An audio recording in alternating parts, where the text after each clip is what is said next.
নমস্কার সবাইকে, সবাই কেমন আছেন? আবার একটা নতুন ব্লগে আপনাদেরকে স্বাগতম।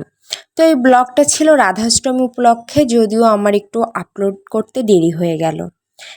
রাধাষ্টমী হচ্ছে রাধারানীর আবির্ভাব তিথি। বৈষ্ণব সমাজে এই অষ্টমী মহাসমারোহে পালিত হয়ে আসছে।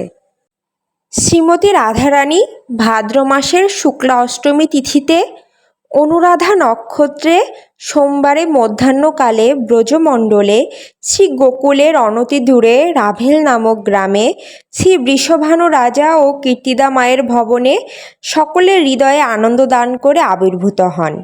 শ্রী রাধারানীর প্রাণনাথ স্বয়ং ভগবান শ্রীকৃষ্ণ ব্যতীত এই রাধাষ্টমীর মাহাত্ম্য কেউই বর্ণনা করতে পারে না। চলুন জেনে আসি রাধাষ্টমী ব্রত পালনে কী কী ফল লাভ হয়।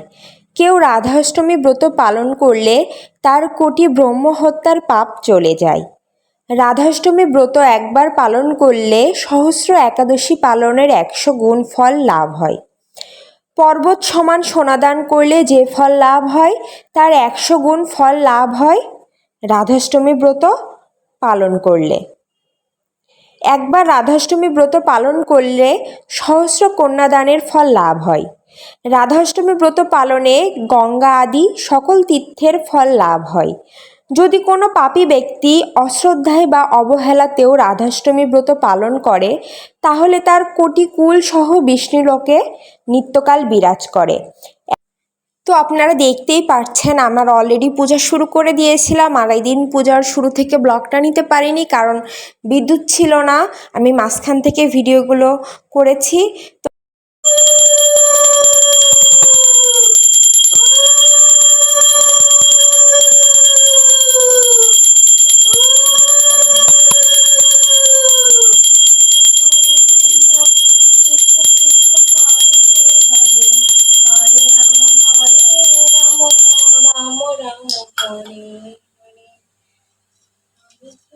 হরে কৃষ্ণ কৃষ্ণ কৃষ্ণ হরে হরে হরে রাম রাম রাম। তো আপনারা দেখতেই পাচ্ছেন আমি ভোগ নিবেদনের পরে আরতি করে নিলাম, আর আমার বাসার পূজা আমি করেছি কারণ আমাদের এখানে তো আর ওভাবে ঠাকুরমশাই পাওয়া যায় না। আমি যতটা পারি ওভাবে করার চেষ্টা করছি, হয়তো বা কিছুটা ভুল ত্রুটি হয়েছে, ভগবান ক্ষমা করে দিবে।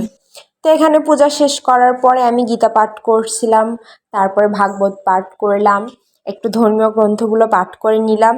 আর সবারই উচিত মানে সময় পেলে বা সময় বের করে নিজেদের ধর্মীয় গ্রন্থগুলো পাঠ করা। এতে কী হয়, মনও ভালো থাকে আর অনেক কিছু জানা যায়, জ্ঞান অর্জন করা যায়, ভগবানের উপর একটা বিশ্বাস তৈরি হয়ে যায়।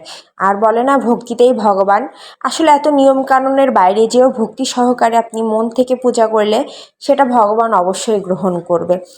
তো এরপরে দেখতে পাচ্ছেন আমি পূজা শেষ করে একটু রান্নার কাজে চলে আসলাম। আর ওই দিনকে আমার বাসায় আমার বান্ধবী আসছিল, আপনারা অনেকে ভিডিও দেখছেন। তো আপনারা ভাবেন যে আমি মনে হয় শুধু শেকআপ করে ভিডিওই বানাই আর কোনো কাজ করি না, বিষয়টা এমন না। আমি পূজা শেষ করে এই যে পোলাও রান্না করতে চলে আসছিলাম, আর এখানে অলরেডি আমার শাশুড়ি আরও অনেক রকম আইটেম রান্না করে রাখছিল। তো চলেন দেখে আসি। তো এখানে ছিল প্রথমে বাঁধাকপি ঘন্ট, তারপরেরটাতে ছিল ডাল, মানে ওই দিন তো সমস্তটা নিরামিষ খাবার। আর এখানে আমি তাল গোলাই রাখছিলাম তালের বড়া বানানোর জন্য। আর এই পাশে সর্বশেষ ছিল পাঁচমিশালি নিরামিষে তরকারি। তো এই ছিল আমাদের সেদিনের ছোট্ট খাওয়া দাওয়ার আয়োজন। আর সাথে তো প্রসাদ ছিল, ফল মিষ্টি এগুলো তো ছিল। তো এই দেখেন, এই পরে আমার বান্ধবীর সাথে আমরা লাইভ করছি, ভিডিও টিডিও করার পরে আমি চলে আসলাম সরাসরি পিঠা বানাইতে। তালের পিঠা, মানে তালের বড়া, পিঠা তো না, তালের বড়া। তো যাই হোক, আমি কিন্তু অনেক সুন্দর তালের বড়া বানাইতে পারি, কেউ খাইতে চাইলে অবশ্যই কমেন্ট করে জানাবেন। আর এই ভিডিওটা এই কারণে নিয়েছি যারা মনে করে আমি কোনো কাজই করি না, শুধুমাত্র তাদেরকে দেখানোর জন্যই যে না, আমি কিছু না কিছু কাজ করি। তো দেখেন এই যে কি সুন্দর আমার তালের বড়াগুলো হয়েছে, বড় বড় সাইজ করে বানাইছিলাম। সবাইকে নিমন্ত্রণ রইল আমার হাতের তালের বড়া খাওয়ার জন্য। আর ভিডিওটা কেমন লাগলো অবশ্যই কমেন্ট করে জানাবেন। ধন্যবাদ সবাইকে, ভালো থাকেন।